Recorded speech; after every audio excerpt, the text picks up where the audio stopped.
I'm Kristen Brosnowski, executive editor of TV Drama, and we're getting a behind-the-scenes look at Inspector Ellis with star Sharon D. Clarke. Hi, Sharon. Hi, Christine. Pleasure to meet you, my darling. Pleasure to be here. Can you tell us what attracted you to joining Inspector Ellis? About a year and a half before Ellis was even filming, I got a call from my agent saying Channel 5 are commissioning a new series and they want a Black female-led detective police story. And they are asking if you're up for doing it. So I got asked to come on the journey. And when you've grown up in Britain, in a very multicultural society, and you've gone to a comprehensive school, and your lunchtime is with African and Greek and Jewish and all kinds of people, and you've been tasting food from around the world in your lunch break, but you're not seeing that represented on your television. To be at this stage in my life and to be asked to do that role, something that I never grew up seeing on my television, then yeah, I was a part of that. So before any script was even written, I was on board. And, there's a lot of cop and detectives out there as central characters, but what sets DCI Ellis apart? Apart from her being who she is, like I said, I've never seen a Black female titular role on my television screen. So that is a first in itself. For me, what sets Ellis apart is actually her empathy, her tenderness. That's something that I love about Ellis. The fact that there is this deep, deep well of compassion that is so human driven. The physical evidence can tell her one thing, but she's all about how do the people in between and those connections of those people. That is the case for her. And that's a different way of looking at things. And you see that when she enters that first police station and the way that Belmont deals with the the suspects, down to the he just says Mason and she says back to him, Mr. Mason. It's all those little things about how she deals with people is what I love about her. She is tough, she can be stubborn, she's all about the case. She's not going to let Harper in the first instance because as far as she's concerned, she's parachuted in, she's got a job to do. She's not going to be there long, so she's not there to make friends. So you don't need to know how I make my coffee. That kind of thing. She's guarded in that way. But then we have to think about how she came up, how she came through, that she joined a racist institution, the slurs, the things that would have been said to her face behind her back, not just in the police station, but then as a policewoman in that uniform, how white people would have seen her, how Black people would have seen her as the enemy. So the kind of things that she will have experienced all leads her to how she deals with stuff now.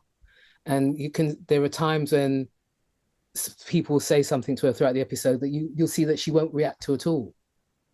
Where you might expect a reaction, she just doesn't react because it's water for duck's back. When Linda says to her, you should know better, there's no reaction for her. She's heard worse than that.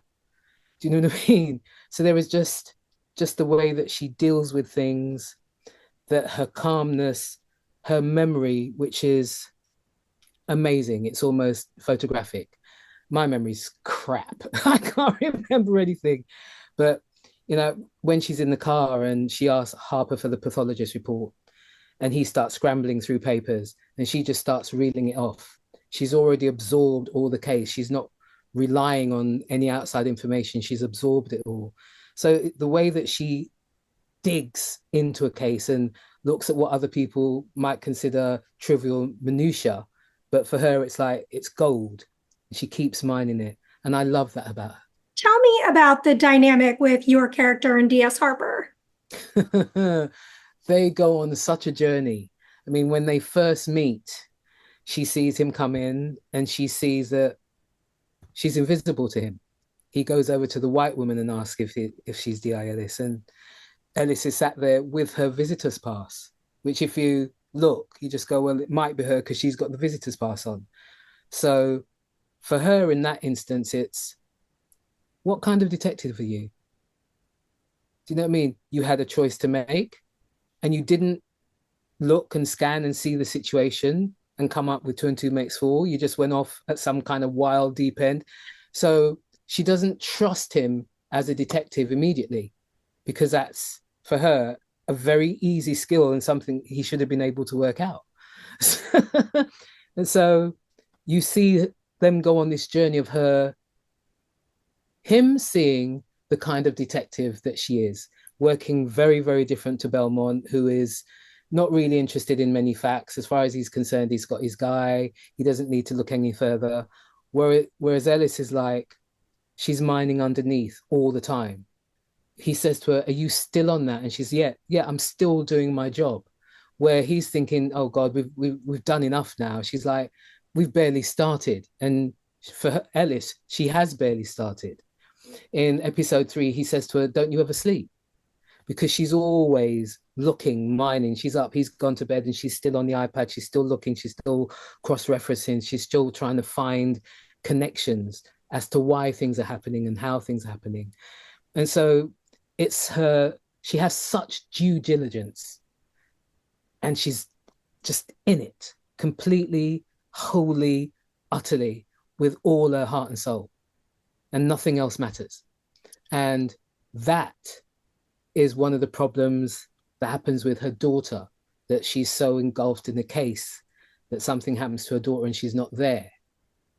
So it's finding the balance of that for her as well. How much does she give? This is a longer format with 2-hour episodes. I'm wondering for you, what do you think this lends to the overall series to have this quite lengthy arc? Well, I think what it does is it really allows you to explore those relationships and that case as a film in that way that you can get that detail and you can get that breadth in the filming, whereas trying to put things into an hour with the advert breaks as well, you actually have less screen time. We've got more screen time to develop.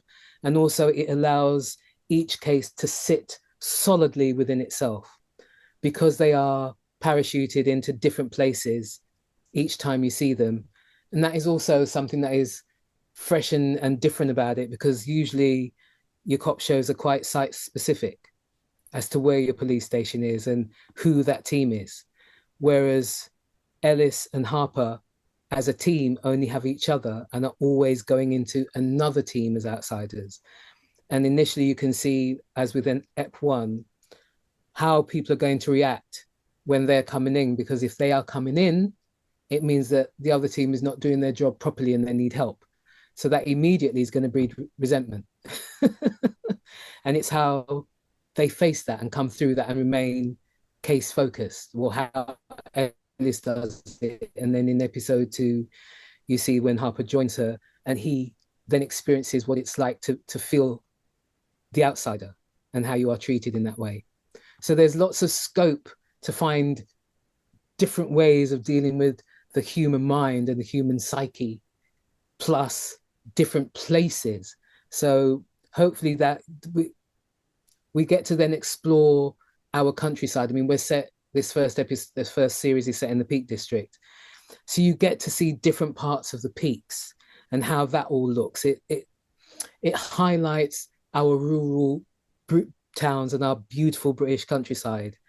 And that's lovely, because when you're set in one place, you normally just see those bits in the city, but you'll see much farther afield and just how gorgeous it is. And so that's a different angle again. This series marks a return to the TV screen for you after being on Broadway. Congratulations. Thank you. What kind of different muscle did this flex for you? Well, first of all, I've never been number one on a project. So that in itself, about how you are on set as number one and how you lead a company, and especially when we have lots of guest artists coming in, because we are set in a different place each week. So you're always in a different police station with a different set of victims and suspects. So you're casting your net quite far as far as working with other people are concerned. You're not working with the same set of people in the same show each week. And that I find really glorious and refreshing, the amount of different energy that you can have on set through the turnover of people that come on and what they bring to the story, and with their own individual talents and experiences. But also I love that it is completely different in that way. It's not something that I've seen done. All my cop shows have usually been based in a city, a particular city like London or Manchester or New York. You know, I'm a big lover of Law and Order SVU. So, do you know what I mean?